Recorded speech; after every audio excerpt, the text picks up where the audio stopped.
Hi, I'm Brad Rexley, former Vice President for Disney's Epcot theme park, and you're listening to the Coaster Challenge podcast. Hi there, I'm Lee Cockrell. I'm the former Executive Vice President of Walt Disney World, and Mickey Mouse was my boss. And you're listening to the Coaster Challenge podcast.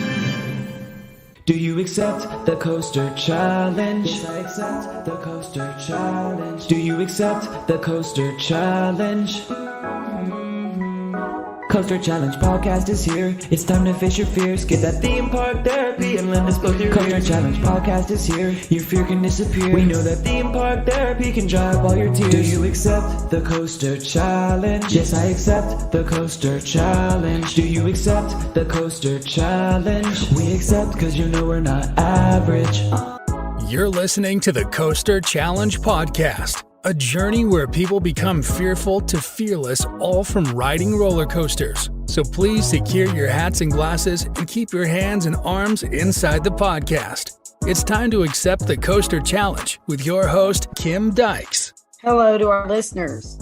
This is Kim with the Coaster Challenge podcast, and today I'm happy to sit down and talk with my guest. I'm very excited to speak with Dan Hood, a coaster enthusiast from the YouTube channel Toro Ryan. Thank you for taking the time to talk with me, and welcome to the podcast, Dan. It's my pleasure to be here. Well, I'm very excited to get started. While I saw you at Hollywood Nights, I didn't get to talk with you much because we were so busy enjoying the event. With that being said, I'd like to start with you telling us a few things about yourself to help our listeners and me learn more about you. Yeah, so as a lot of you know, so first of all, my voice doesn't sound great because I'm getting over a cold at the moment, which you guys could probably tell. But anyhow, as you all know, I'm from the Toro Ryan channel. It's Dan, 27 years old, and I'm really into coasters for, I would say, about the past 15 years. Although I've only really been involved in the community since about 2015. And I took my credit count from, I think, 26 in 2015 to now just under 515. Getting into coasters has definitely brought a lot of activity into my life. It was kind of the little spark that I needed to get out and start traveling more, which I'm very grateful for. Also grateful for all the people that have been brought into my life by the community. That's probably all I wanted to say on that for the moment. Okay, well, thank you so much for sharing that. I can make such a strong connection with you when it comes to the people and the travel aspect. Before I came into the community in 2019, I was one of those people that just would always sit around and talk about places I'd like to go at some point in the future, but just always had an excuse not to do it. The money, the time, there was always an excuse not to do it. And things I figured out is if you keep waiting until the perfect time to travel, you're never going to do anything. And then one of these days, you're going to wind up dead. Back on your life and realize I had an entire life to live and I missed it. Yeah. So, but, getting into the community did the same thing for me. It sparked this interest in traveling and going other places and riding other coasters. I remember when I first started, I actually sat down and counted the coasters I had ridden. I was at like 87, and now I'm up to 355. And this traveling thing is addictive. The more friends I make, and I think, oh, I'm not going to meet any more people. Oh, yes. There's always more. And it's really funny when I'm traveling because I run into people halfway across the U.S. that I've met. at events in different places, and we don't even know the other person's there. The world just continues to get a little bit smaller each time I go places, and I absolutely love it. Wouldn't have it any Yeah, at this point, I can hardly go to a park without somebody coming up to me, whether I know them or not. Somebody comes up and recognizes me without failure, at least once on every coaster trip. Yes. Which I enjoy. I do actually enjoy it. I enjoy it more than I think my kids do. We were standing in line for King Call, New Jersey, back in July. It was 10 o'clock at night. I mean, pitch dark back there. And there was somebody behind me. Coaster Mom. Is that Coaster Mom? Coaster Mom, is that you? And my son immediately starts putting his face down in his hands. I turned around and I said, "Hi, can I help you?" "Are you Coaster Mom?" "Yes, I am." But it means so much to people to stop, talk to them, just made that person's day. Wanted to take a quick picture and that sort of thing. And I'm if it makes somebody else happy for me to spend 5 minutes of my time having a conversation with them, I'm happy to do that. But my kids, they're so shy when it comes to things like that. They're standing there just like, "Oh my God, this is not actually happening again." And naturally, I'm kind of an introvert, actually.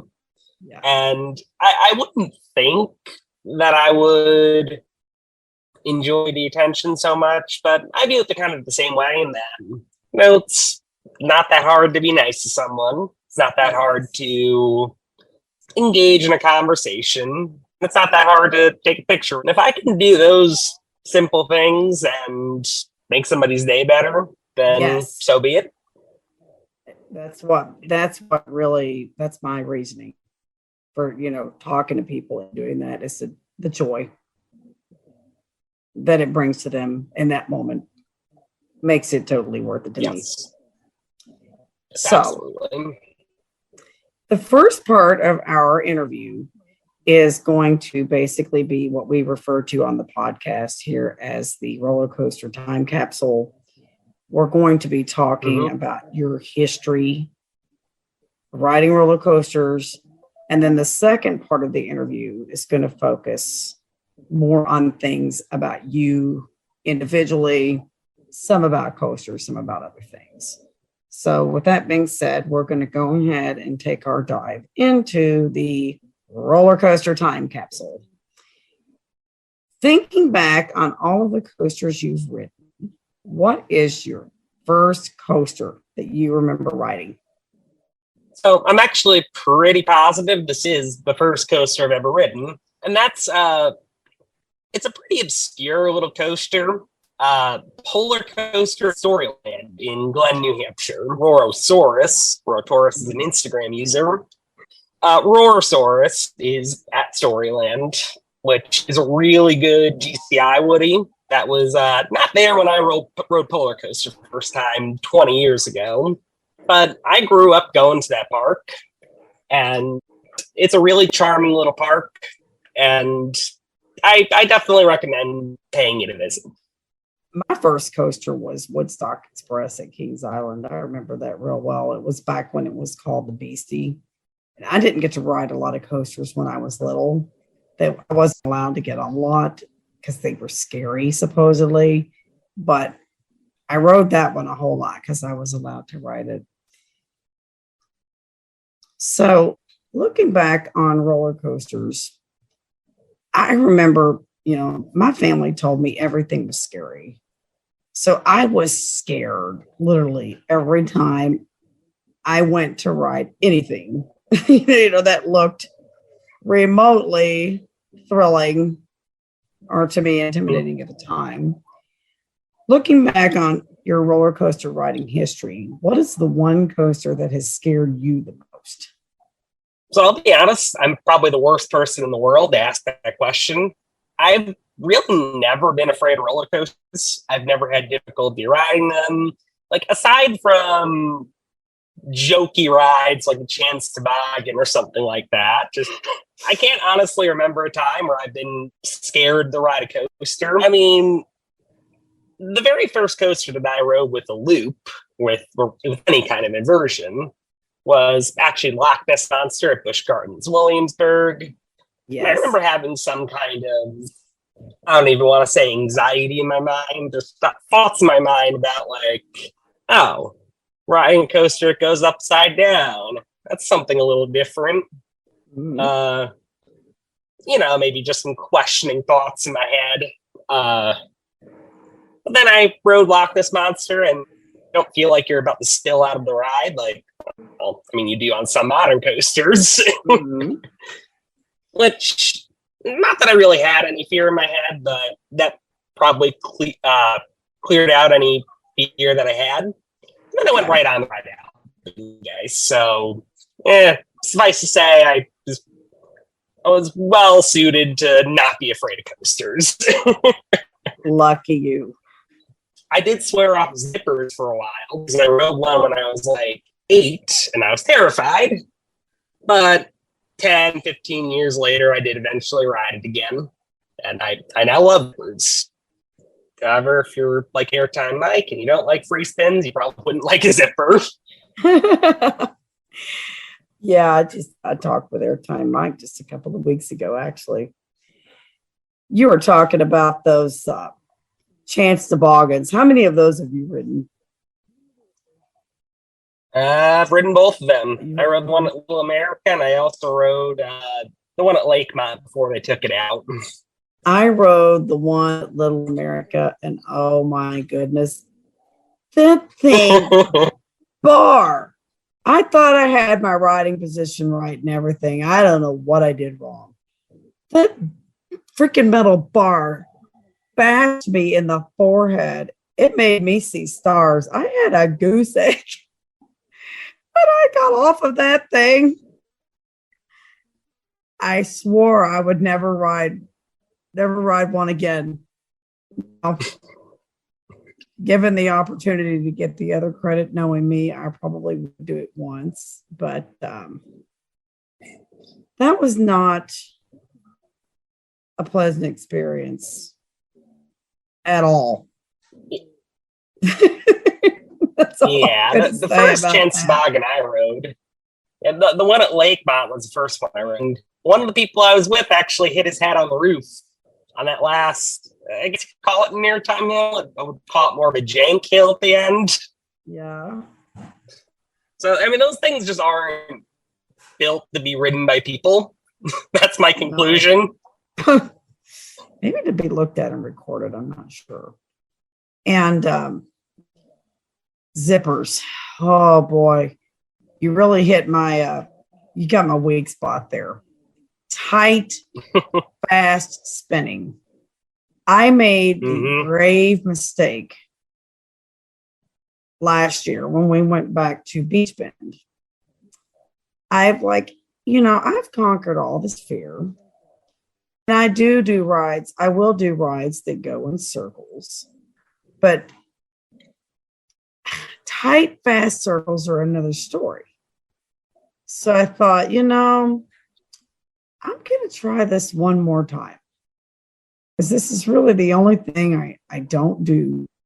I do everything. I do, drop towers. I love drop towers, pendulum rides, coasters, anything you can think of, but teacups. I will sit and ride in a teacup. I will not be spun in a teacup, anything with the tight, fast spinning sensation. And I have gotten to the point where I can ride the free spin coasters. I do pretty good with those now. But okay, I'm going to try this again. So we got on the good old Tempesto at Beach Bend. That's those, little cage rides where you stand up, got the little chain going across your waist. Oh my goodness. Yeah. Biggest mistake. One of the biggest mistakes of my life. I got off that thing. I was ruined for the day. I couldn't ride the scrambler. couldn't even, I got back on Kentucky Rumble one more time. I just wanted to leave. And I just felt I felt my whole equilibrium was off the rest of the day, like halfway dizzy, a little nauseous. I wanted to go to sleep. That's all I wanted to do was go to sleep. And I remember I embarrassed my son to death. We were standing in line at the Chick-fil-A after we left the park. I finally got so frustrated with how I felt. I said, I just want to leave. And anybody that knows me knows that I never leave early, ever. And I wanted to leave early. So it was that bad. We were in line at Chick-fil-A. He's like, Mom, what are you doing? I said, I just need you to stand here. And I was laying my head on him. I'm like, if you want me to stand here and not pass out, I need you to just let me lay my head on you so we can get through this line. When I get home, I'm going to bed. So after that, no more tight circles for me. Hot mess express. Yeah. I'm similar in that I can't really do spinning teacups. I mean, I would just throw up, and nobody wants that. And same with like scramblers. Like, yeah, no, somebody else can ride that. I won't. Okay, so we're talking about Loch Ness Monster, being one of the rides that really stood out to you. I did get to ride that one for the first time last year, by the way, when we went to Busch Gardens, Williamsburg. It was one of the better running air loopers that I've experienced. It was a little rougher. Absolutely. When we went back this season, but it was still pretty fun. How were you feeling when you approached the station to Loch Ness Monster the first time? We're talking about 16 years ago or something like that. So admittedly, I don't have the most vivid memory, but I definitely remember being excited to ride it. It's like, first ride at Busch Gardens. Here we are. I think my view on a lot of these things, it's okay. I'm here. It's time to do it. Well, that is a lot braver stance than I had. I remember the first coaster I rode with inversions. I did ride King Cobra. The first one I rode with multiple inversions was Vortex at Kings Island. And that wasn't until I was 18 years old. I was absolutely petrified, and I didn't want to ride it. I was riding it because everybody else was riding it in the group that was there that night. Peer pressure. And palms were sweaty. I had cotton mouth. I could hardly breathe. Had a knot in my throat going up the hill. I'm like, I just don't know if I can do this. And then after I got it off of the ride, I thought back to all those times and my family had told me that, the coasters were so scary and dangerous. And my immediate reaction was, I've been living a lie. That was fun. And I wanted to do it again. That was the first taste I really got of something that wasn't just that wasn't the racer or the beastie. And I wanted to do more after having that first experience. So after you rode Loch Ness Monster for the first time, how did you feel when you got off that coaster? I think my overall feeling was, okay, I like that. Let's keep going and ride more. This ride I rode might have actually been Alpengeist. And if you can do Alpengeist, you could do almost any ride. That's big one of the more intense ones out there. Yes. Yeah, it was a big jump, and it was no problem for me. I did it just fine. Then also did like Apollos later that day. Also did a Big Bad Wolf, which I feel very happy that I got to ride it. And Griffin wasn't there at the time, but I did ride Griffin a couple of years later. I mean, it just showed me that coasters are definitely something that I enjoy and that I should definitely keep riding them. You moved so much faster than I did. Going from Loch Ness Monster to Alpengeist, like in the same day. I rode Vortex when I was 18. That was I'm going to date myself here. That was in 1994. I did not get on Banshee in the same park, which was my first coaster with inversions after Vortex. I did not ride Banshee for the first time until I think it was 2017. It was a long time. It was a really long time, and I was scared to death when I rode Banshee for the first time too. But then, very much like everything else, after I did it, I had that same feeling you had. Let's ride more. After I would let go of that fear, which you didn't have, but I had, especially those first few times, I wanted to just ride more and more and more. So looking back on that ride on Loch Ness Monster, or the rides, or that day in general, would you say that it had an impact on your life in any way after riding? I would say it probably planted the seeds for me being a coaster enthusiast. I think after that is when I did start researching coasters a little bit after that. Like, the way my mind is, I have a tendency to, read about things that I'm doing. It's kind of something I've always done. I started reading about like bush gardens on Wikipedia and stuff like that. I learned who BM were. It's like, oh, well, the same manufacturer made like half the rides here, and they're making another one. And, and less than a year later, I went to Universal for the first time and rode Hulk, which is probably my most ridden coaster besides El Toro. Yeah, it planted the seeds for me to become a coaster enthusiast. And I didn't get super into it for a long time after that, but eventually we got there. We have similar tastes in coasters. Now, in general, I am not a fan of B&M sit downs, but I really do enjoy Hulk. It's one of my favorites. And El Toro was my 300th back in July. Nice. And I did everything I could to make number 300 land at El Toro. It was a bucket list coaster for me that I wanted to ride for many, many years. Out of the 355 I've ridden, Voyage is my number 2. And I love a good, well-running, aggressive wooden coaster.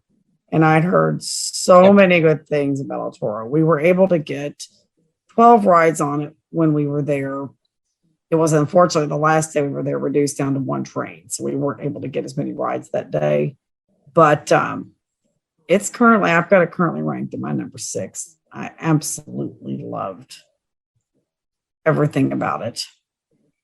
And I'm hoping now that's probably about where El Toro is for me as well. Yeah. But it really, to me, the whole simulation of riding a wild bull came to life on that coaster. That's exactly what it reminded me of. And it was unfortunate. What is your number 1, by the way? Iron Gwazi. Iron Gwazi. I respect that. I loved Iron Gwazi. Iron Gwazi, I think, is my number. I think I decided Iron Gwazi is my number 3. Okay. And I've got Still Vengeance at my number 3. I like Armsy. Yeah. But Well, my rankings are so mixed.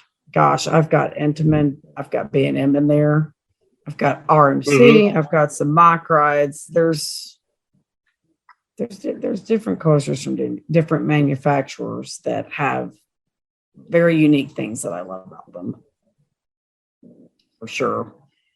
Yeah, but my favorite manufacturer overall, I would have to say, is RMC. Just because I've not ridden any RMCs that I would say are bad. There's 3 classifications for me. There's good, better, and best. There's not any RMC that I've ridden that's been a one and done that I would never ride again. I agree with that. So that's what makes it stand out for me. Okay. So with all of our, traveling and adventures and trips, there are crazy moments that are inevitably going to happen when we least expect it. What would you say has been your craziest moment on a roller coaster or in an amusement park? Okay, I mean, I could shoot off like a little 1-second story here. I once got hit by a hoodie on El Toro. It's like somebody's hoodie just came off the ride and how in the just, world? Hit. You lose your shirt on a coaster. I don't know. That's funny. But yeah, I also got hit by a phone on El Toro once, but that's less fun. Oh no! Did you get hurt? Yeah. It just basically hit me like in the chest. It didn't. I mean, it hurt, but I didn't get hurt. Now, in terms of the craziest thing I've ever done as an enthusiast. So back when I was still in college, this was 2016, Labor Day weekend, 2016, actually. I traveled down with a couple of the other coaster idiots, Peter and one train ops, Logan, who isn't really involved with the channel anymore, but yeah, I was going down to Dollywood with them. Now, I'm in New York, and the two of them at the time were in New Jersey. So basically, after classes were over, I had off on Friday, so I basically drove up on Thursday, and he basically just drove overnight from northern New Jersey to Pigeon Forge, and we slept in the parking lot of the Dreammore Hotel. And fortunately, they let us check into our room at 8 a.m. so I could get a shower, because I need my showers every day. Like, if I walk around the theme park gross, I don't like that. That drives me crazy. We slept maybe an hour in the car, and then we slept maybe an hour in the car, or maybe 2 hours, and then did a full day at Dollywood. I don't even know how many cups of coffee I had that day, but I was just like, I had kind of a delirious energy all day. It just felt surreal. It felt like something out of a dream. And then on top of that, it was 2016 and Lightning Rod was open. So I got to ride Lightning Rod in 2016. Yay. And I still think that might be one of the most incredible coasters I've ever ridden. It doesn't run like that anymore. But 2016 Lightning Rod was almost unparalleled. Iron Gwazi, I think, is the only thing RMC's made that really gets to that level. Well, that gives me an idea, because I didn't get to ride Lightning Rod until it was 2019 was the first time I rode it. And I've heard it's still really good. It is, but I've heard stories that it was better in 2016. What about you? It was. How would you compare the old Lightning Rod to the Lightning Rod of today? I'm curious. So I haven't been on lightning rod since the end of 2019. So Okay. admittedly, it's a little stale, but what I will say is that you did really notice it in the first two humps. So like right after the launch, and then that, I guess, like the big drop. You used to get like ejector airtime on both of those, and now you get like floater. And then the rest of the ride was also just noticeably faster, from what I remember. I believe they've actually slowed down the launch since when it first opened. They basically just ran faster. Okay, that makes sense. And I haven't ridden it since it got RMC'd. Since the RMC got RMC. Exactly. Okay, well that gives me an idea. It's like so close yet so far away. Something I'll never get to experience. But I'm glad I've at least gotten to ride it because reliability issues. We haven't been to Dollywood this year, but we wound up going last year. When I've gone to Dollywood, I'm usually only there like once a year. Last year I wound up down there 4 times, and 3 of the 4 times it was closed. And thankfully, the one time that it was open, I got 6 rides on it that day. So that worked out. And I do look forward to revisiting next year when the new coaster opens. So that'll be something. It does look like it's going to be a pretty good family coaster. I think it's going to be great for families with the theming and everything. It's perfect fit for that area of the park. Yeah, I mean, you know what enthusiasts are. I've been saying about that. It's like, oh, it's a family coaster. You don't need a fire chaser. Well, fire chaser always gets the longest line in the park. So maybe you do need another fire chaser. And this seems to be the year of the family coasters with announcements. Like Dark Coaster.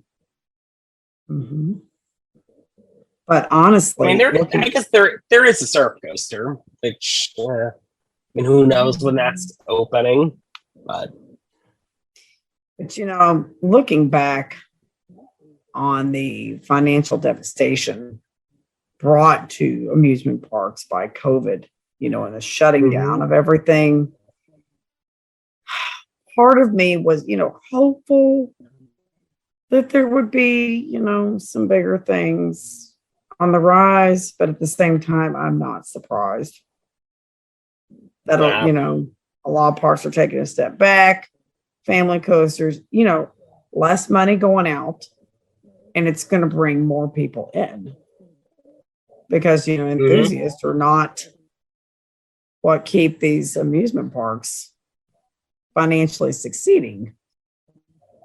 You need the public in there. So I think that's going to bode for bigger things in the future, just not as soon as some of us would like for that to happen. I agree. Yeah, not every ride can be another Fury 325 or Velocicoaster. Yeah, totally. But man, it's sure exciting when those things are announced. I think a lot of people are watching. RMC looks to be heavily hinting at some sort of a giga. I believe they intend on building one. Now, has anyone bought one? Remains to be seen. I'll believe it when I see it. It's definitely, though, interesting to see the teasers that they're putting out and what could potentially be behind that. Yeah, I don't think it's Wildcat. I know a lot of people are saying Wildcat. I don't know how you would think. I don't think it's going to be iBox track. You know, like what we're used to seeing. I don't know that would be possible and be able to be safe. I'm sure it would be. I mean, I'm sure it would be possible. It just would probably be expensive. It seems to be like, I don't know what I mean. Iron Gwazi kind of pushes the limits really hard right now, in my opinion. Yeah. with what is safely rideable. I can't imagine. Add 100 more feet to that drop. What the heck? It's gonna be fun to see when this actually comes to pass and is announced and is being constructed at a park. What they're actually talking about. Yeah. We'll see. Yeah, time will definitely tell. So how many coasters did you tell me you've ridden again? I forgot my exact count, but I'm just under 550. Okay, so in the mid 540 500s. something. Okay. Yeah. So out of 547, something like that. Okay. So out of that 550-ish coasters, what is your favorite coaster that you've ridden? Voyage. Voyage? Yep, Yes. Voyage. You say that with such a smile on your face. I love it. Also, Fury is my number one steal. Okay. I love Fury. Yes. Voyage, every time I get to ride it, I call it the Church of Voyage. I'm getting redeemed. I've had 62 rides on it this year. I did Hollywood Nights. I think I had 35 rides there at that event. And then I went back in July and I got to ride 20 more times. And then I was actually there just this past weekend. Now, we were with friends that have not been there before. So I had to remind myself to focus on what they wanted to do and not just ride Voyage all day long. Because that thing it's addictive to me. I could literally just sit on it and ride it all day long. I got 8 more rides on my friend. Nice. Yeah. My friend Nick, he's Coaster Odyssey on Instagram. He went to Holiday World just before Hollywood Nights, like maybe May or something. Mm-hmm. He just parked it on Voyage, and he ended up getting up to 69 rides. Yes. Yep. It's going to be something I do one of these days. I think I'm just going to sneak away myself and just coast it on it. Just see how many you can get. Long. They did announce too, they're doing a retrack of the second and third hills. Oh yeah. In the off season. They do work on that ride almost every year. Second and third hills. They maintain it so well. I did notice, and I mean, like for me, it was barely noticeable from the rides at Hollywood Nights to when I went back in July. There was just a couple of potholes, just a little bit of jackhammering coming over those hills. Not anything to affect the quality of my ride. Just a noticeable change. But that park is so good at maintenance. They're right on top of it. And I'm sure them and Knoebels are two best. Yes. I was very impressed with Knoebels when I went there this year. I was just there. Oh, okay. Was it your first time or a revisit? No, I've been there a lot. Okay. That was my first time. We did our whole East Coast trip back in July. And I was honestly shocked at the level of maintenance on those coasters. I saw that, big old behemoth structure of Twister. I was almost bracing myself like, oh, geez, how bad is this going to be? And it was great. This is going to be like Mean Streak. Yeah. And it ran very well. And flying turns, the bobsled. I was having flashbacks of Lobby Bora from Six Flags Over Texas. That was a rough one. Oh no, I don't want my back on that one. Flying turns, the thing was so smooth, and it went really fast too. I was absolutely blown away with the quality of the rides. For just a little independent establishment like that. Yeah. I look Well, forward to returning you in the know, future. Yeah, how the Knoll family made their money, right? Tell me the story. Oh, a lumber business is how they made their money. I think you're Really? probably putting together how they maintain their rides. Okay. Well, that makes a whole lot of sense. Mm-hmm. That's why I don't like wooden coasters. Okay. Yeah, like if you look closely as you're driving into Knoebels, you also see Knoebel lumber, whatever they call it. Drive right past it, and yep, same Knoebel. Wow, that is not something I knew, but now that you told me that, because the quality of their rides really do stand out. With as many parks as I've been to, that was very much, I would call it a sleeper hit. I wasn't expecting the experience that I had over there. Yeah, it's the only park that I know of that is anything like Knoebels is Lagoon over in Utah, which isn't really one you would expect, but the two parks actually give me a pretty similar vibe. But really, not any other park like Knoebels in the US. Very unique vibe. Lagoon is not one that I've been to. It's one that I hope to get to possibly next year. Yeah, it's a great park. I walked away very impressed. Awesome. So you said that Voyage is your favorite number one coaster. Out of all those coasters that you've ridden, what is your absolute least favorite coaster? One and done. Do you have any of those? Oh, there's a lot that I can name. I've got several as well. I mean, the thing with me is I'm kind of a masochist, and if a coaster's that bad, it's usually not a one and done. I'll usually ride it every time I go.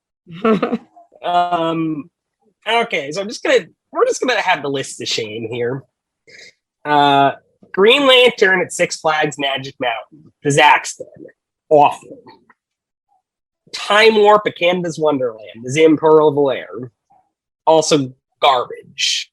Super Flight at Red Playland is another Valair, not much better. Although I don't remember the one at Coney Island being bad. Other bad rides. Oh, Wildcat at Lake It's just laughably awful.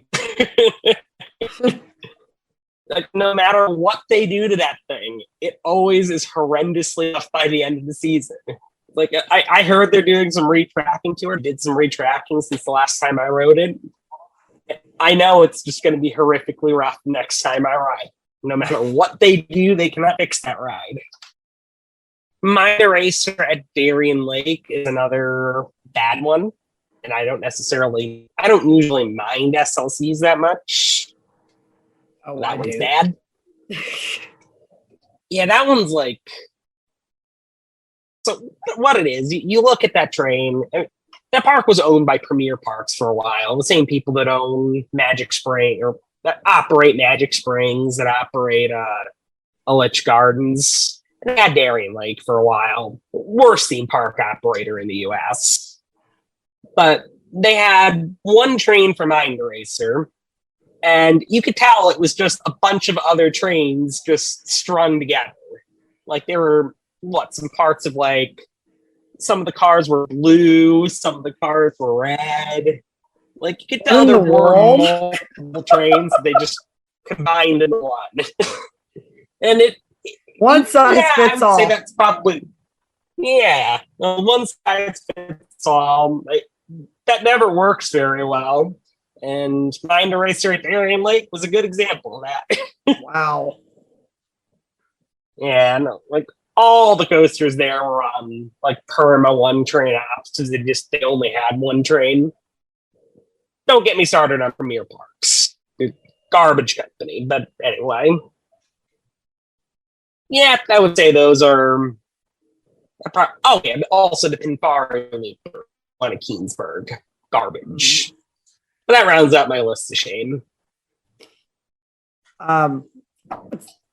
Some of my absolute worst ones that come to mind when I think about it.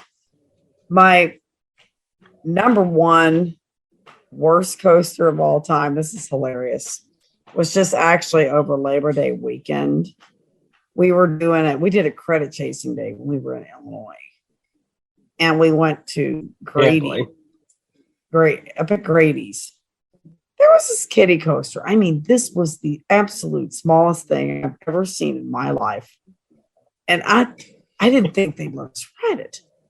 But me being me, I'll always ask. And they let us get on it. So the question was, okay, they said we can ride. How can I get in this thing? This thing was so small. I had to sit sideways. Just to sit in the seat. Yeah. And they took this thing around like 20 freaking times. It put bruises on my shins. I was yelling. I mean, I'm one of these people. I'll laugh or whatever just to get through it. I was yelling, ow, ow, like make it stop through the whole ride. And it just kept going around and around and around. Oh my God. So yeah, that one hurt. That actually reminds me, the first time I went to Fun Spot Orlando, I rode their kiddie coaster. I was there to get the credit. It was like 11:30 p.m. or something like that, or 11 p.m. It was during like their evening special. Mm-hmm. And I got on the kiddie coaster, and there was also like another woman and her child. And I was there in the back row like an idiot. And they were like sending us around and around and around. And eventually I started counting because, okay, they're sending us around a lot. I want to see how long this goes on. After 7, it stops. And then they started the ride up again. I guess it automatically stopped after 7. So then we did 7 more, and then we got 14 total rides. And the only reason we got off is because the mom was kind of sick of the ride. Yeah. I was ready to see how long that was going to go on, though. You're talking as far as a trash list of coasters. For me, just about every single SLC that I've ridden, if they knocked it down tomorrow, I would celebrate. T3's bad, but Thunderhawk, but Michigan's Adventure, that thing nearly severed my arms when I rode it. I've never felt shoulder pain like that in my life. I thought headbanging was bad. And circulation getting cut off from your legs was bad until I felt that shoulder pain. So yeah, those could go away anytime and I'd be happy. And I'm not a big fan either of boomerangs. I mean, what was it? Jolly Rancher, Six Flags Adventure. With the vest restraints, it was a little better. But most of those boomerangs, I think part of it is my height. I have to really ride tense and keep my head a certain way, or they just want to beat the crap out of my, box my ears and stuff, and it hurts. Right. And I'm really sensitive to migraines. And if I get a migraine, it just messes up my whole day. But, talking about kiddie coasters. They're talking about kiddie coasters too, and the crazy things enthusiasts do. I'm one of those that will, if there's credit in that area, if there's a way for me to get on that coaster, I'm going to get on that coaster.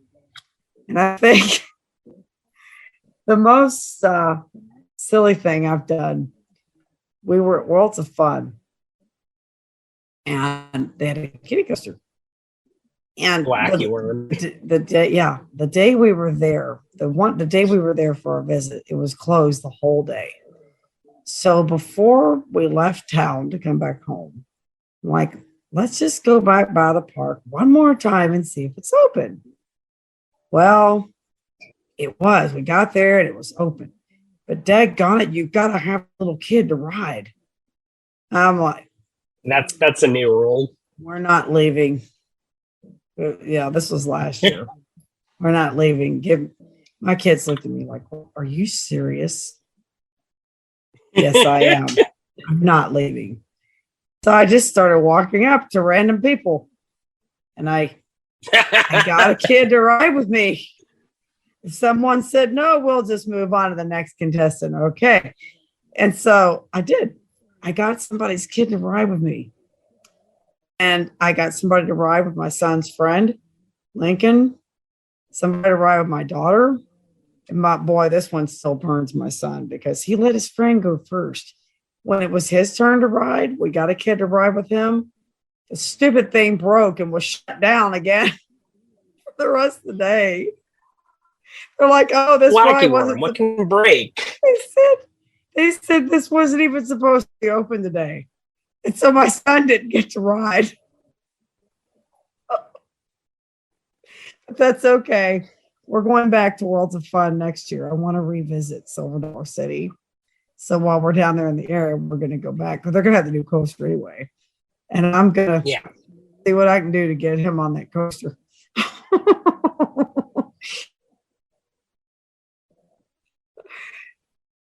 I don't know what entertainment I find in this stuff.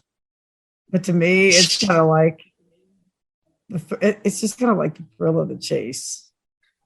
There's a coaster, there's got to be a way to ride it. I've just got to find a way to make this happen. Yeah, I still haven't gotten on Junior Gemini.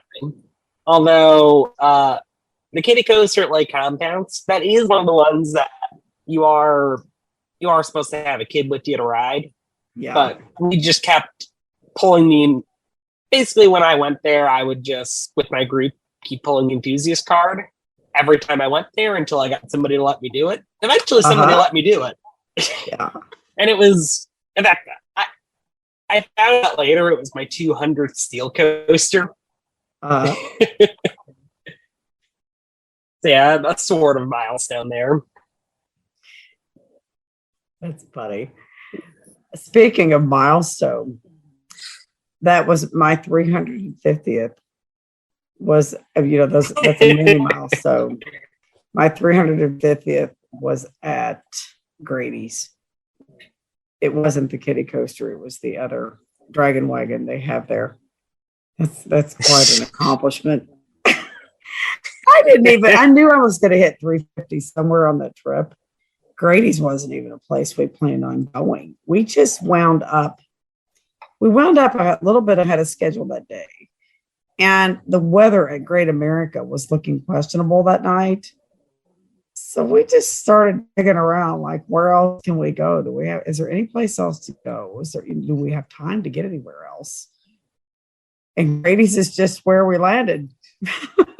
So that's where my number one worst of all time took place, and 350 all in one evening. Nice. Long story short, we weren't bored. I'll leave it at that. Anything but. Okay, so now we're going to exit the roller coaster time traveler machine, and we're going to talk more about you, Dan, the man. Yes. Tell me about your history with the Toro Ryan YouTube channel. How did you become involved and what have you contributed? All right. So now a lot of you, I'm sure, know, Ryan is actually one of my real life best friends. We're very good friends in real life, and that's how I'm involved with the channel. I've known him since about 2016, so it's been about 6 years now. Okay. We've taken like long trips together and all that jazz. Stayed over at his house. He kind of started filming these coaster vlogs, and really he wanted them to be kind of a slice of life. I like to think that we're pretty fun to be around at theme parks. So Ryan just started basically running the camera while we were at theme parks and capturing various antics. I mean, some of it we play up for the camera. We're actors. I mean, we're playing stuff up for the camera a little bit. We're just kind of doing stuff on the fly. Ryan doesn't really tell us to do anything in particular usually. And we're all friends with him or friends with somebody else in the group. So have you just appeared in his vlogs, or are there different things that you've done for the channel as well? For the most part, I've kind of just appeared in the vlogs. Okay. Now, behind the scenes, like, you know, Ryan has a crazy amount of work for his channel. His contributions to the channel are much greater than anything that I contribute. I've done like little things here and there, like, you know, like when I tell a joke during a video, a lot of time it's my joke. I write my own jokes. So I guess that is one thing that I do contribute to the channel. And I'll also give Ryan support and advice, as friends often do. Mm-hmm. Where maybe he's looking for an idea for a video, and or if he wants like, feedback on like how a joke should be edited in the Coaster Idiots video, or how to spin something, I'll do that. Like I've sat down and, you know, kind of edited videos with him a little bit and given him some ideas on how to edit certain things in. But and that's even probably giving myself a little too much credit. There's a reason he has the channel and I don't. Yeah. Well, I'll tell you, he's a super nice guy. We didn't know he was going to be at Six Flags Great Adventure when we were visiting back in July. Mm-hmm. And the world is just so small. Our executive producer for the podcast, Andrew, was actually meeting up with Ryan. I think it was just like a week after our trip. And we ran into him at Six Flags Great Adventure. And he was just so open, laid back, easy to talk to. Yep. I really enjoyed meeting him. You know, some people, when you try to talk to them or whatever, you know, you kind of get that awkward, like, I don't know what to say, you know, that kind of thing. It was nothing like that. Nothing like that with him. He really took the time to stop, talk with us, get to know us a little bit. And it was a very positive experience. Yeah. And one thing that I'll only to the listeners of this podcast is this is from, of course, my perspective, somebody that's known Ryan a long time, but yeah, Ryan is the person he portrays in his videos. I mean, I think we're all we are ourselves on camera. We play things up a little bit to be funny for the likes and the views, but you know, the people that we seem like in the videos are a lot of that's the people who we really are. For being ourselves. And that came across as clear as the nose on my face, you know, when I met him in person. That's a level of positivity that you can't fake. He's the real deal. Very genuine. And I mean, immediately put us at comfort and ease when we were around him. I talked to him 5 minutes like I'd known him my whole life. he's that type of person. So we were talking earlier, you know, about the coaster community and, you know, the fact that yourself, Ryan, you know, very positive influences in the coaster community. We were talking about, you know, thank you. I'm glad you think so. Yes. There's a, you know, we were discussing there's a lot of negativity that tends to float around certain portions of the coaster community as well. What is it that you strive to bring to the coaster community, you know, that keeps you motivated to stay involved? Yeah, so kind of segueing from that, what I try to be in the community is I do try to be a positive influence. I mean, obviously, myself a comedian. I'm not a comedian. You should laugh at me for calling myself a comedian, but humor is the main thing that I do on my page. But just try to be as positive as I can be with that in mind. It's not to say you should do everything that I do in the Coaster Idiots video. We call it Coaster Idiots for a reason, but if I see a fan, I try to treat them well. If somebody DMs me, I try to be engaging. I try to be my genuine self as much as I can be. And just also remember that I am representing Ryan's brand to a degree. So just kind of use my platform to spread as much positivity as I can. That probably came out very not concise. I had something thought out, and I have ADHD, and then the bullets were just, gotta check this one off, check this one off, check this one off. I totally get that. Both of my children have ADHD. And as I get older too, I don't know if it's ADHD or what it is. I'll have a thought in my brain and I want to say it. I have to remind myself not to interrupt the other person that's speaking when I think of it, because I don't want to be rude. It's not like that. It's not like what the other person is saying isn't important to me. I'm afraid I'm going to forget it if I don't say it right now. Yep. It's sometimes I do. I can relate. Sometimes I do. And I'm like, where did that thought just go? It was so good. And now I have no idea. Know. Believe me, I know exactly what you mean. And just my brain is always just jumping all over the place. Mm-hmm. And when I'm doing interviews like this, sometimes I have a little trouble telling a cohesive story. And it's actually kind of a good segue into another thing I wanted to talk about, which, neurodiversity is definitely something I've been thinking about a lot recently. And there's definitely a lot of, not a secret that people in this community tend to be a little different from most people, which is fine.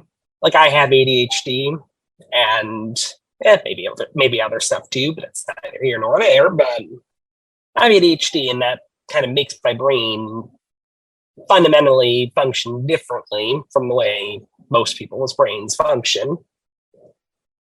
And other people in the community struggle with things like autism, depression. I struggle with depression, anxiety. Well, me too. But lots of stuff going around in the community. Just generally speaking, these fandom communities have a tendency to, attract a lot of troubled people, so to speak.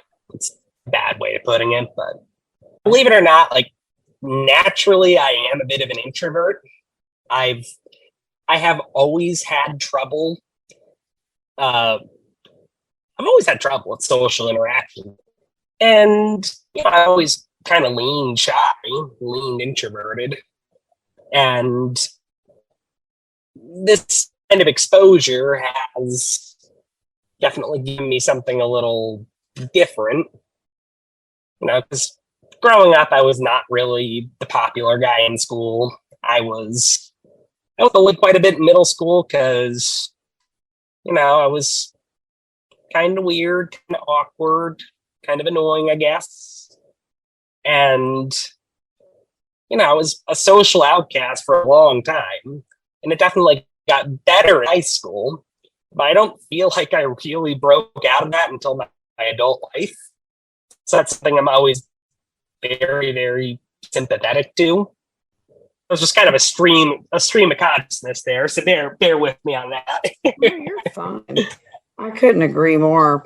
Neurodiversity, I think, is a huge deal. That I know when I was growing up, if you had that hits me on a personal note, because I grew up with a mentally ill mother, And Me too. mental illness runs down my mom's side of the family. My mother, Mm-hmm. we did Me not too. know. We didn't know for many years. I was raised in a real small town, less than 10,000 people. She was bipolar, but we didn't know what the mental illness was for many years. You know, small Mhm. town doctors trying to treat something, they didn't understand what it was.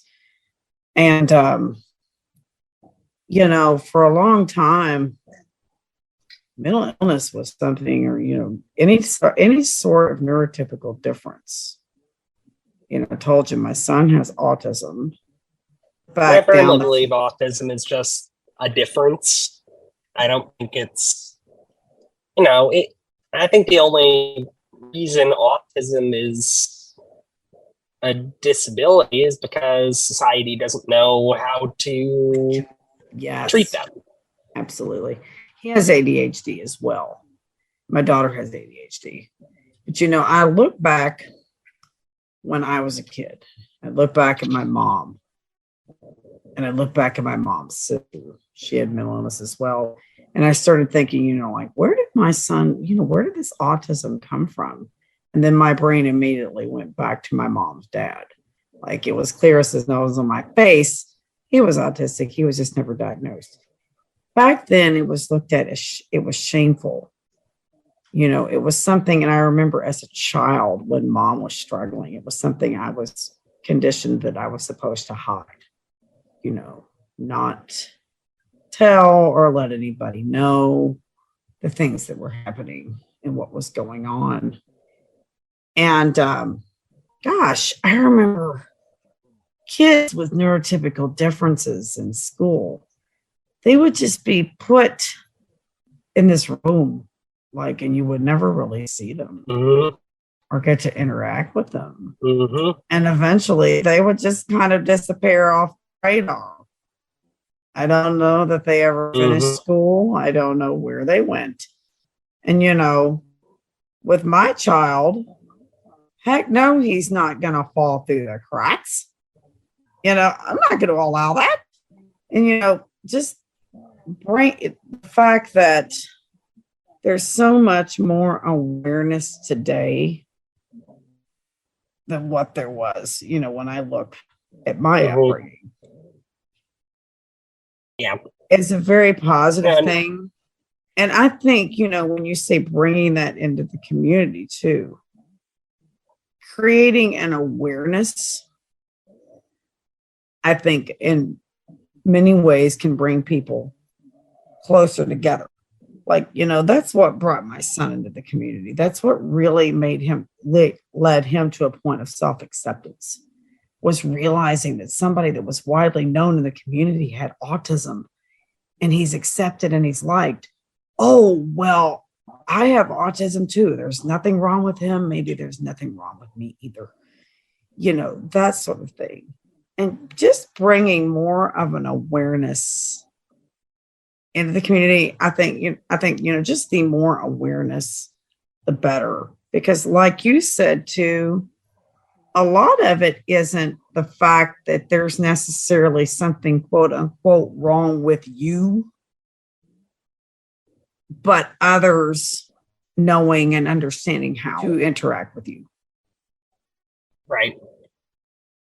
Is key. Yeah, it's for a lot of individuals. I think there's just there's a big expectation in society for people to fit into certain molds.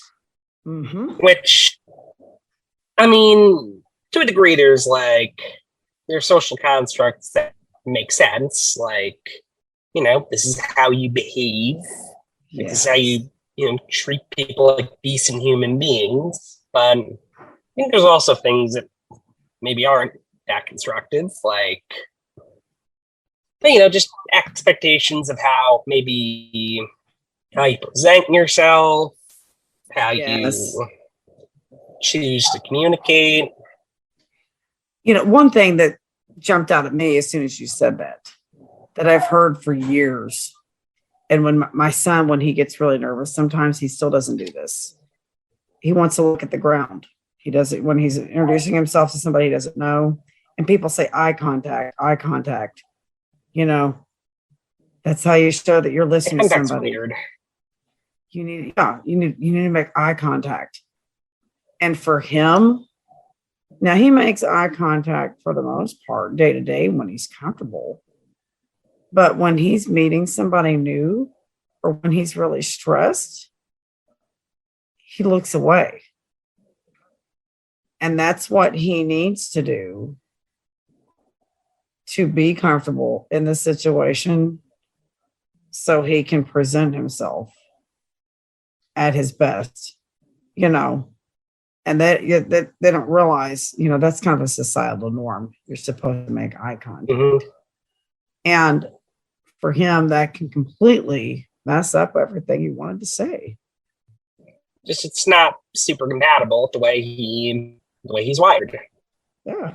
I've had trouble with eye contact too. I can kind of relate in that eye contact's a little weird to me. Like sometimes I have to make a conscious effort to do it. I think because a lot of times, sometimes my brain is just all over the place. Mm-hmm. It's how we naturally behave, and you know, in a sense like that, you know, people should maybe be able to behave how they ought to behave. Yes, and not be judged or condemned for it. Yeah, for something as stupid as eye contact. and you know, for me, like we were discussing earlier, if I'm with somebody that I know has ADHD and they're just blurting out something in the middle of when I'm talking, it's because they're excited. And I get it, you know, and they just share. They're not discrediting what I have to say. It's just excitement and enthusiasm. Whereas, you know, someone that's trying to fit that in a traditional social mold, it's rude to interrupt. You're being disrespectful. You're this, you're that. It can totally change the entire context of a situation. And then in the age of like Zoom meetings, because you know, I work like a 9-to-5 desk job as well, and I have to do a lot of Zoom and WebEx meetings. And in the age of that, it's also really difficult to really gauge where to insert yourself into a conversation. It can be really, really difficult to gauge that, especially considering, first of all, it's not 100% real time. Second of all, you're not in a room to kind of sense people's energy or read the room a little better. Yeah. I'm particularly good at reading the room to begin with, but you know. Okay, so let's go back to talking about your involvement with the YouTube channel and with the coaster community. Yes. You talked about being, you know, wanting to be a positive influence in the community. What are some positive ways that being a YouTube influencer in the coaster community has impacted your life? You've brought positive things to others. What has it brought to you? Yeah, so honestly, I would say me being involved with the channel and well-known in the community has had almost an entirely positive influence on my life, which I know not everybody would say the same thing, but it's introduced me to some great people that I wouldn't know otherwise. Like some of my very closest friends are people that I met through the community. I might not even know them if I didn't become involved with the channel. Like Stephanie, Emotional Roller Coaster, she's genuinely a very close friend of mine, and you should probably call her onto the show, by the way. Oh, I've actually interviewed her. Yes. Well, I'm a terrible guest then. Oh, you're fine. You're fine. You're fine. You're fine. And I actually see her at Kings Island relatively regularly. She's fantastic. Yeah, no, she's awesome. again, genuinely one of my closest friends. Mhm. Yeah, people like her, and her and I have talked about like those same neurodiversity things a lot. Like, we kind of bounce a lot of that stuff off each other, but anyway, I genuinely like meeting new people. I like being able to kind of have a positive influence on somebody's day as well when they see me at a park, which I know I touched on that a little bit earlier, but context, I know a lot of these people maybe didn't have the world's easiest childhood, or the world's easiest time in school, or the world's easiest time fitting in social circles. Mm-hmm. And figure somebody like that, I am much more likely to make their day by getting a sweet picture with them, because it takes 5 seconds, and why shouldn't I do it? Yeah. I'm naturally shy, and I don't consider myself to be the most charismatic person, which isn't a horrible thing. It's just so I am. But what that means is I can very easily be genuine, and that's what I try to do. Awesome. And that's definitely something that shows beyond a shadow of a doubt with the time that I've met you at Hollywood Nights and talking with you now. You've got a positive energy that just radiates and is contagious to others around you. So thank you for that.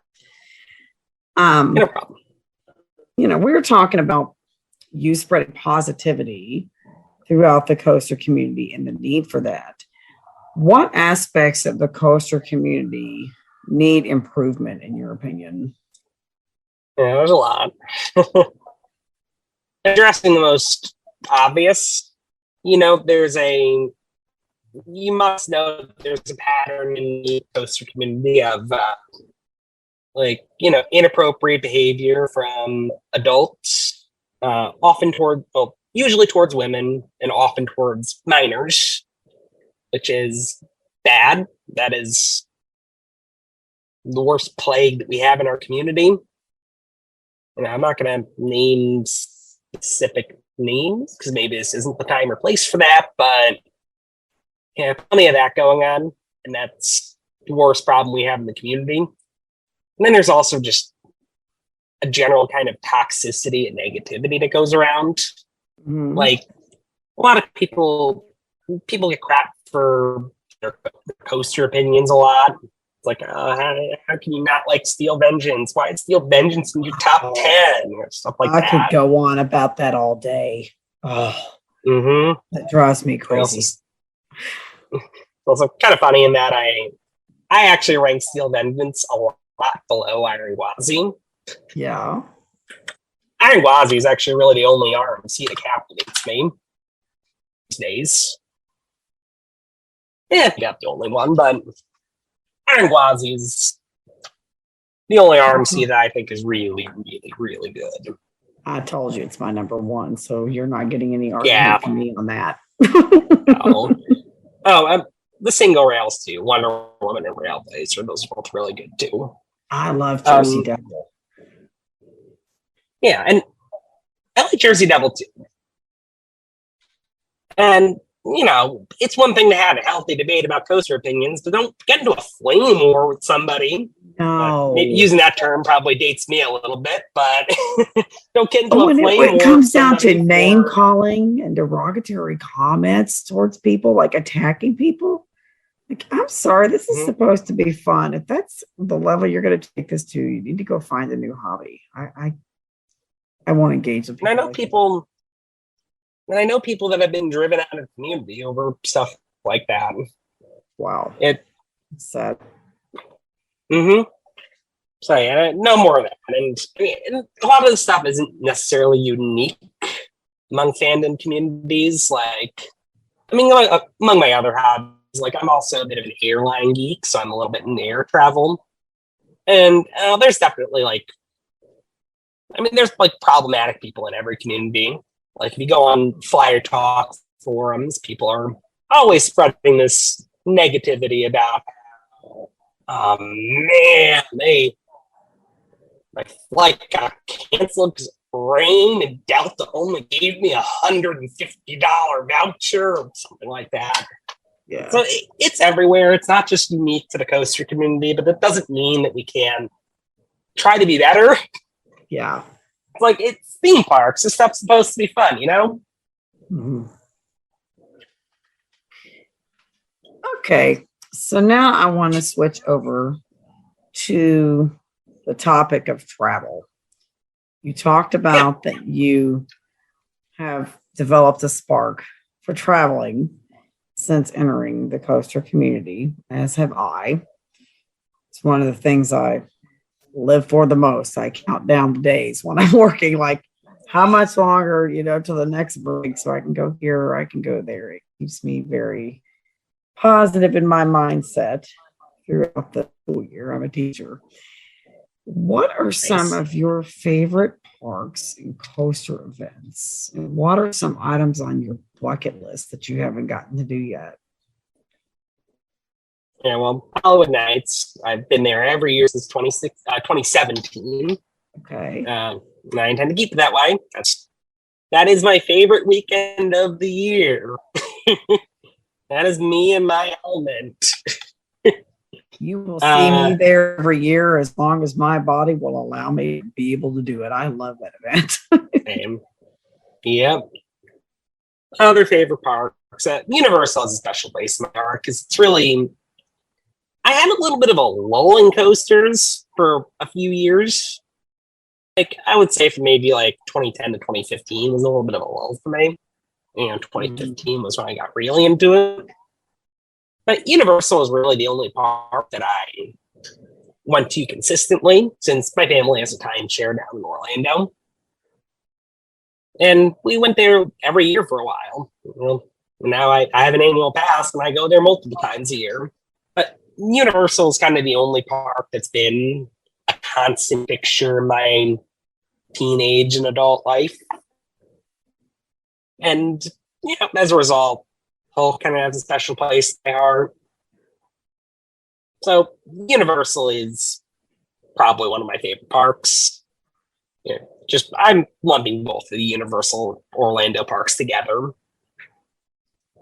Just feels like a happy place for me. I'm very comfortable there, very used to it, and I always have a good time there. I could name a few other parks, but I think that'll cover it. Silver Dollar City is another one of my favorites, but I don't want to go on too long here. Yeah. What are some of your bucket list items? Places you haven't been to yet? Seeing some international parks. And as many credits as I have, I really have not been international unless you count Canada. In terms of low-hanging fruit, I mean, Silverwood, obviously. Been there yet. Six Flags Mexico, haven't been there yet. But then I would also love to see Europa Park. I'd love to get on like Expedition G-Force. DC Rivals, if I can make it out to Australia. We actually have a live podcast episode next Monday at 8 o'clock Eastern Standard Time. I'm going to be interviewing our executive producer, Andrew. He just returned from an international trip. Nice. He went at European coaster tour. So we're going to be having a live chat about his experience because he's had so many questions. His messenger has been absolutely blowing up. People wanting details on the trip. We thought, why not go live and answer the questions that people have about it? So that's something we're really excited to talk about. And that's something I'm looking forward to doing as well one of these years when my kids are grown and I don't have to pay for 3 people to take that large of a trip. Yeah. That'll be some things to do. Yeah. Well, hopefully when they're adults, things are a little better than they are for me. like in this market, I mean, with where I live, it's a part of it. Like I live on Long Island. I'm actually about to move to New Jersey or Philly, like in a couple weeks, and I'm 27 and I'm moving out for the first time because housing's unaffordable. I just had the same talk with my son the other day. He's 16. He'll be 17 December.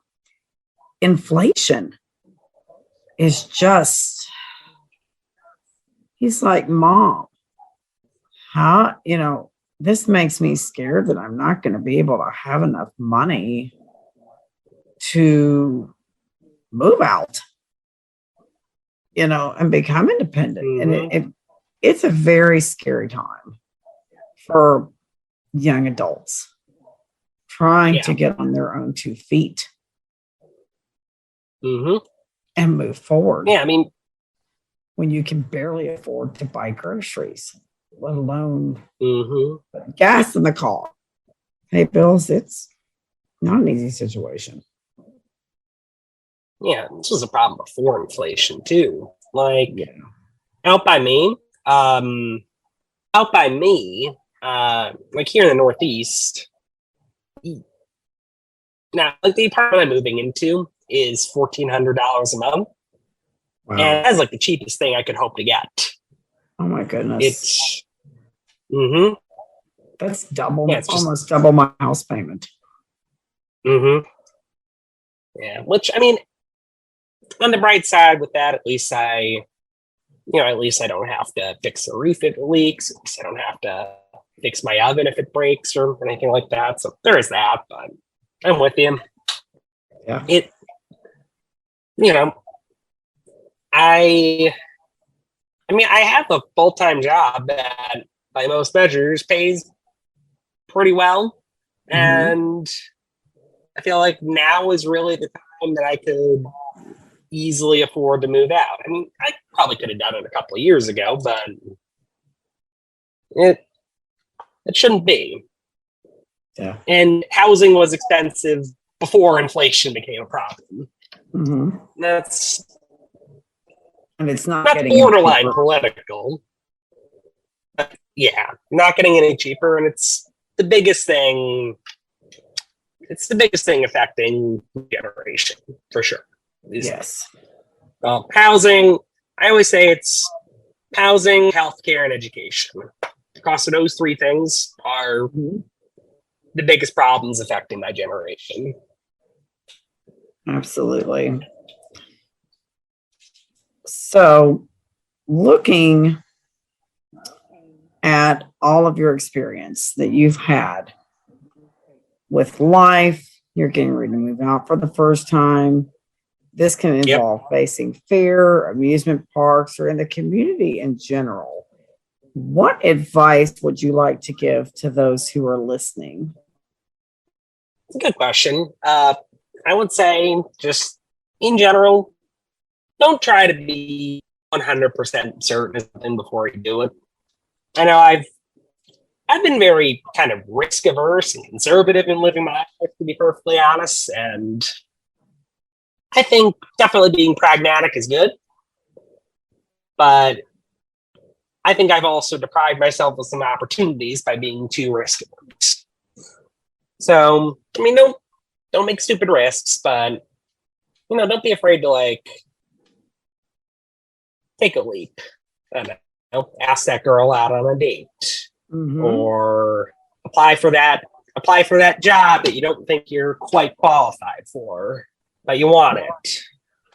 Stuff like that is really how you get ahead in life.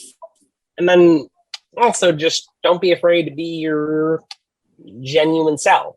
Yeah. I mean, it doesn't mean be a jerk, but definitely don't be a jerk. But, embrace your quirks. Don't try to fit into a mold that society wants you to fit in, because that makes your mental health worse. And it does you no favors. People are gonna like you for who you are, and people will like you for who you are. And when you find those right people, which can also be easier on the internet, it makes things much better. Absolutely. And one of the most important things, it took me a long time, years to figure this out, is not everybody is going to like you, and that's okay. Mm-hmm. And absolutely, if everyone does like you, that's a problem, because I'm doing things that I'm not really happy about to gain the acceptance of that many people. Mm-hmm. So, The question then becomes, well, in get everybody to like you, maybe you stop liking yourself a little bit. Yeah.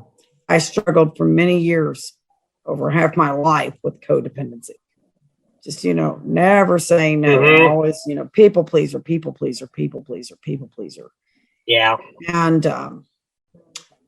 it was only when I finally stopped doing that. Oh, and it's taken a lot of people by surprise. I've lost a few people along the way, and that's fine. It's absolutely okay. But you can't prioritize and take care of mental health.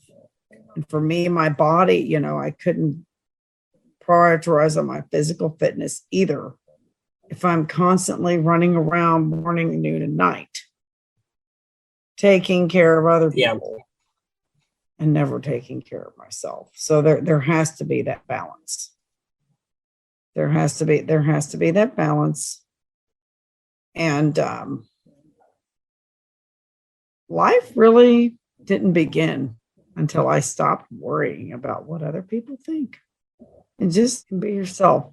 And the right people will find their way into your life, and the ones that aren't your people find their way out. So Yeah. it's a win-win in my world. Yeah. I mean, ultimately, your true friends show themselves. I mean, I feel very fortunate that I've had a kind of a stable group of people. For the most part, it's only grown. Like, Borger, one of the coaster idiots, is somebody I've known since middle school. Like, we went to high school together, and we went to college together, and we're still friends. I've known him for like 60 years now. And most of the coaster idiots I've known for a while as well. All right. So that brings us to our last question. Yep. Where can our listeners find you on social media if they would like to make contact with you or learn more about you? Yeah, so LSM Entertainment on Instagram, which I'm sure that'll be in the description as well. LSM, like the launch, and then Entertainment, which is what I try to do. Not always successfully, but I try. And I also have some stupid Twitter account. I don't use ETR Dan. I feel like I post mostly political stuff on there, honestly. So maybe don't look at that one. Yeah, those are my two main accounts. Well, that is the end of our interview, and I thank you so much for sharing your story and being my guest tonight. I've very much enjoyed it. Thank you. If you enjoyed today's episode, be sure to like and subscribe wherever you get your podcasts. And if you want to see more of us, we upload every Friday. And check us out on Facebook, Instagram, Twitter, YouTube, all at Coaster Challenge. Links are in the description below. Thanks for joining us here today.